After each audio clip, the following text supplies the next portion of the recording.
আর্জেন্টিনার পতাকা দিয়ে সাজানো বাইসাইকেল, রয়েছে লিওনেল মেসির ছবি ও স্টিকার, শোভা পাচ্ছে বাংলাদেশের লাল সবুজ পতাকাও। মেহেরপুর সদর উপজেলার যাদবপুর গ্রামের টাইলস মিস্ত্রি সোহাগ পেশায় একজন সাধারণ শ্রমজীবী হলেও ফুটবলের প্রতি তার অকৃত্রিম ভালোবাসা, আর্জেন্টিনা ফুটবল দলের প্রতি তার আবেগ ও সমর্থন এলাকায় এক অন্যরকম পরিচিতি এনে দিয়েছে।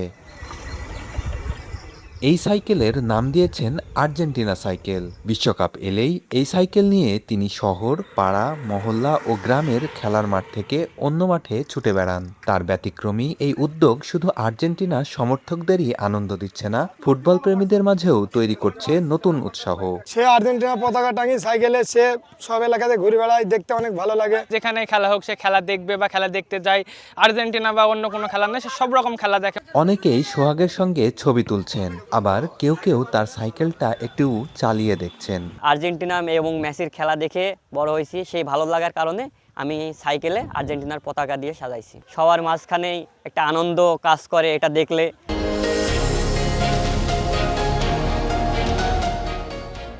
আর্জেন্টিনা সমর্থকরা বলছেন সোহাগের এই উদ্যোগ ফুটবলের প্রতি ভালোবাসার এক অনন্য উদাহরণ। অন্যদিকে প্রতিদ্বন্দ্বী দলের সমর্থকরাও তার সৃজনশীলতা ও খেলার প্রতি আন্তরিক ভালোবাসাকে জানাচ্ছেন সাধুবাদ। সোহাগ এই সাইকেলটা এত সুন্দরভাবে সাজিয়েছে, সাইকেলের দিকে তাকালে না আমাদের মনের ভিতরটা একটা এমন লাগে। আমরা ওই সোহাগকে দেখেই অনুপ্রাণিত হয়েই আমরা মোটরসাইকেল সহ যাদের যে ধরনের গাড়ি আছে সেই ধরনের শোভা সজ্জিত করে মেসিকে এবং আর্জেন্টিনাকে আমরা ডেলিগেট করতে পারি। ফুটবল কেবল একটি খেলা নয়, মানুষের আবেগ ও সম্প্রীতিরও এক মাধ্যম।